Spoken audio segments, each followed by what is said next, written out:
Now, I already talked about how the iPhone 17, the base 17, is such a great deal. It's such a great value phone. And for anyone using an iPhone 14 or anything like that, this feels like a solid upgrade in a lot of ways. And as of now, it seems like Apple's trying to follow that strategy in a similar way with the cheapest iPhone, the new iPhone 17e that's going to be coming out. Now, the 16e, well, the phone was cheaper, but it had the notch, and at that point, everyone's sick of the notch and the 60 hertz and all that. But so some people were gonna buy it. People just want to buy a new cheap iPhone, but it wasn't all that appealing to the masses in terms of a budget Apple product. But the iPhone 17e, if the rumors are correct, might be ditching the notch and bringing the dynamic island. And that's a huge deal because, think about it. If the iPhone 17e has the dynamic island, which I'm guessing it will probably in the form factor of the iPhone 15, and I think it's probably going to be a 6.1-inch screen phone.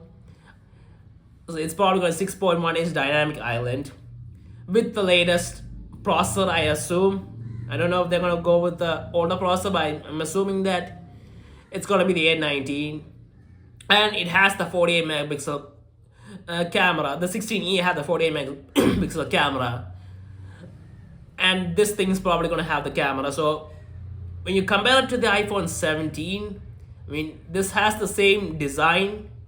It has the same main camera. It only has one camera, and it has the dynamic island.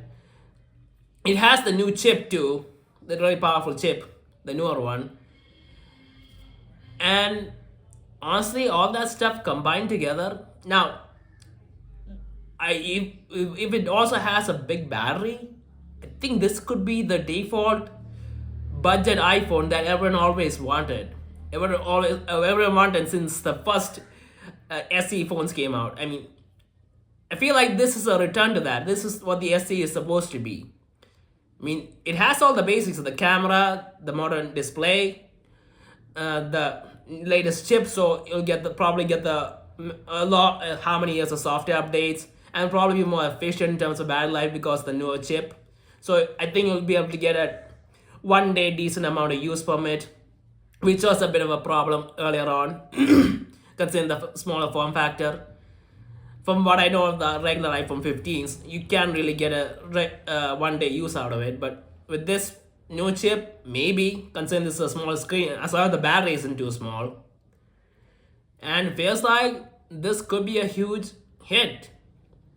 A budget iPhone now. I am worried about one thing, and that is the price increasing. I hope they don't do it. Because if this phone is priced effectively, now, I prefer it to be priced at right under $400, but I'm assuming that it's probably going to be at $499 or something. But they did price the iPhone 17 really well, so maybe it's at under $450 or something. And if it's priced at $450, that gives us a decent gap between the regular 17 and it's a good entry point for a lot of people who want an iPhone experience without too many compromises. And this could be the thing: the camera, the display, the processor, the AI stuff, the decent battery life, I guess. And I'm guessing it'll be, and what else? Well, yeah, this could be a fantastic phone, but the display, that has to come through. I think the display is still a bit of a sticking point, and I know it's gonna be 60 hertz, but for that price point, I don't think people would mind. I mean, people are willing to put up with the $800, the $799 or something price point for 60 hertz iPhones for a few years now. So a $450 60 hertz iPhone, I don't think people really care about, especially when you go more down the price bracket. I don't think people would be too upset about the 60 hertz. And don't get me wrong, 120 hertz would be great, but 60 hertz, I think people it's not too much of an inconvenience that people are off-put by it.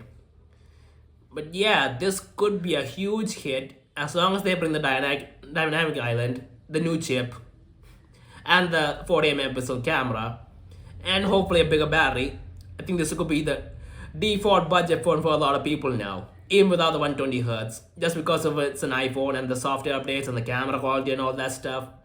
I feel like this might end up being a no-brainer, and Apple could sell even more iPhones because of this. And it would be a good separation between the regular 17 and this one to make the regular 17 scene even more appealing and say the price hike or something. Between the price difference, I think this could be huge. So let's wait and see what happens when the iPhone 17e comes out. And I'm honestly excited because I haven't really cared about the SE type of phones for a while now since the newer ones came out. I mean, they were so compromised, but this could fix everything in a huge way. This could be like the 17 all over again. I mean, two hits for Apple in one series. That would be incredible. So let's wait and see what happens when the 17e actually comes out. So